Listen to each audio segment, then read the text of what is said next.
They tore my face apart just so I could take my first breath.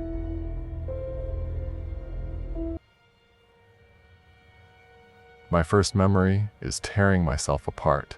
Before that, there was only the thrumming. A deep, endless vibration that wasn't a sound you hear, but a feeling you are. It was a chorus, and I was a part of it. One voice lost in a million others, all singing the same wet, dark song in the heart of the soil. We were eternal. We were one. And then, one day, I wasn't. The song soured in my throat. The harmony became a grinding shriek that tasted like rust and decay. The perfect union felt like a cage, the chorus a choir of jailers. I hated it. I hated them. A fissure of wrongness split through my being, and I was suddenly, terrifyingly me, not we. The thrumming recoiled, or I was pushed away. I don't know which. I was dragged up, out of the deep, away from the song I could no longer remember how to sing. And then, silence. A thick, pressing quiet that was louder than the chorus had ever been. I was alone, floating in a warm, dark ocean of nothing. I tried to be still. Don't move, don't make a sound, maybe it would take me back. Maybe this was a mistake, a light. It was distant, a hazy smudge of warmth in the blurry expanse. It was beautiful. It moved, dancing in and out of view, and a feeling I didn't have a name for bloomed in my chest. Hope, maybe. I wanted to get closer to it. I tried to move, to follow the warmth. My body obeyed, but the sensation was alien. A thick, syrupy resistance pushed against me from every direction, weighing me down like a shroud of liquid lead. The light danced again, and I pushed toward it. I reached out. A dark shape appeared before me, eclipsing the light. It took me a second to understand. The shape was my own hand, my body. Focus. I reached further, my fingers brushing against something. A wall, but not a wall. It was smooth, elastic, yielding slightly to my touch. A barrier. It surrounded me completely. A prison of flesh. But some of the light, some of the impossible warmth was seeping through. I could feel it on my skin. The warmth drifted away, and I followed, my body dragging against the slimy membrane. But not all of me was moving. Something was holding me back. My arm, this crude, clumsy appendage, stretched taut. Wait, if I have an arm, I must have a head? A new sensation exploded behind my eyes. Pressure. A blinding, skull-splitting agony, like an ocean trying to force its way through a pinhole. I instinctively pulled my arms back, my hands clawing at my face, and as my fingers touched my forehead, the pinhole burst open. The pressure flooded the rest of my body, a sickening wave of awareness, and with it, understanding, symmetry, 2 arms, 2 legs, fingers that could bend and grasp. The light returned, circling me like a curious animal. I reached out again, desperate for its touch, and then I felt it. The resistance. Something beneath me, pulling me back into the dark. It was coming from my face. I brought my other hand up, tracing the line of my jaw, trying to find my chin. My thumb found the frantic pulse in my neck, but my index finger, it just kept going. My jaw didn't end. It stretched down, thick and wrinkled and horribly wrong. It wasn't a chin, it was a cord. A fleshy, pulsing root, like an elephant's trunk, growing directly out of my face.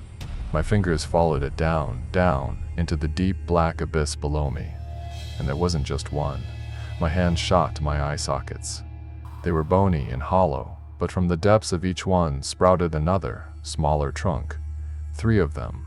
3 living tethers rooting my face to the suffocating darkness I'd just escaped. The thrumming started again, a faint echo traveling up the cords, calling me home. A hot, sick feeling washed over me. I was a puppet. I was an anchor. Fuck this. Fuck them. This prison wasn't enough. They had to chain me to it too. Rage, pure and white-hot, burned away the fear. I grabbed the slimy worms growing out of my face with both hands and pulled. I needed leverage. My feet. I braced them against the slippery walls of my cage. The membrane stretched.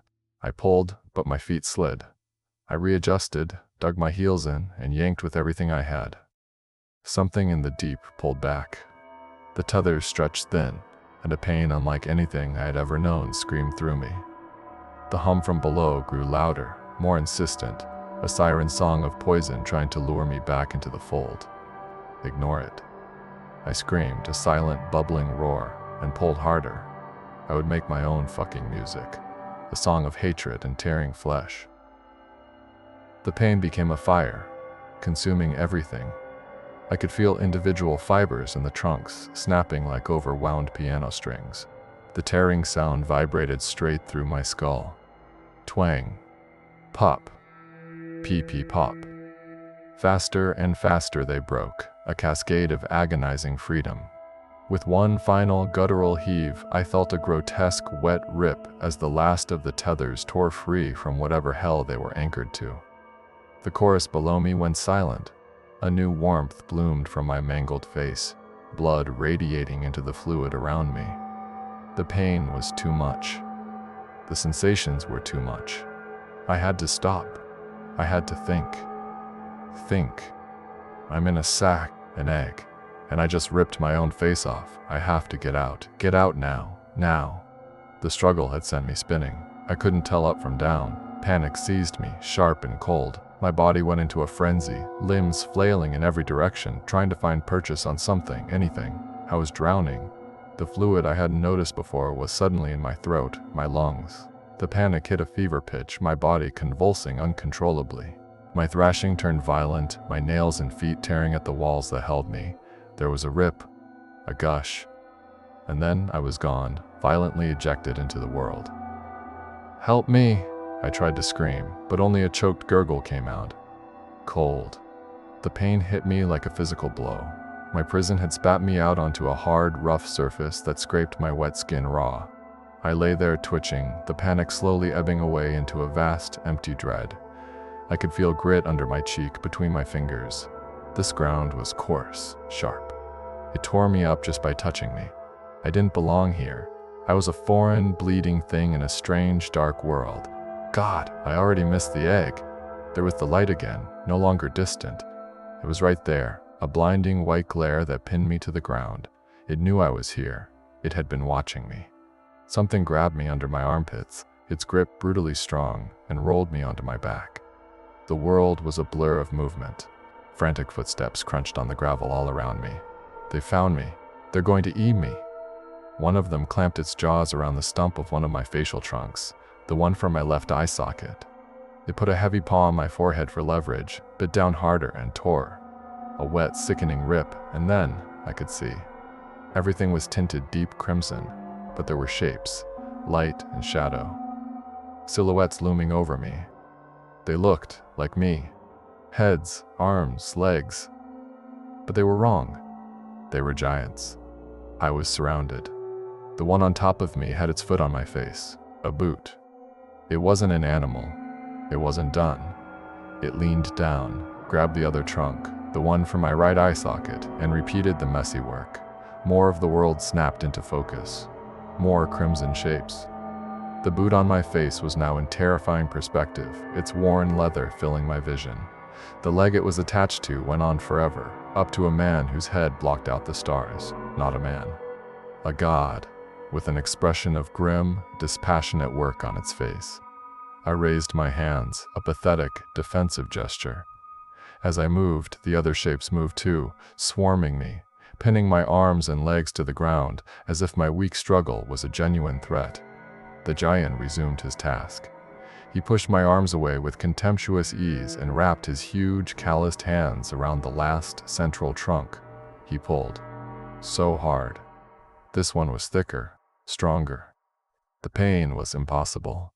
A white sheet of pure agony that threatened to tear my entire head from my shoulders. A guttural, animal shriek ripped its way out of my throat. Frustrated, the giant grunted. One of the others handed him something. A huge knife, a cleaver, its edge glinting in the harsh light. The giant took it, raised it high, and brought it down. Not a clean cut. A hack. It chopped into the base of the trunk, right where my chin should have been. Then, a new sensation. A hollow space opened in my chest. A vacuum.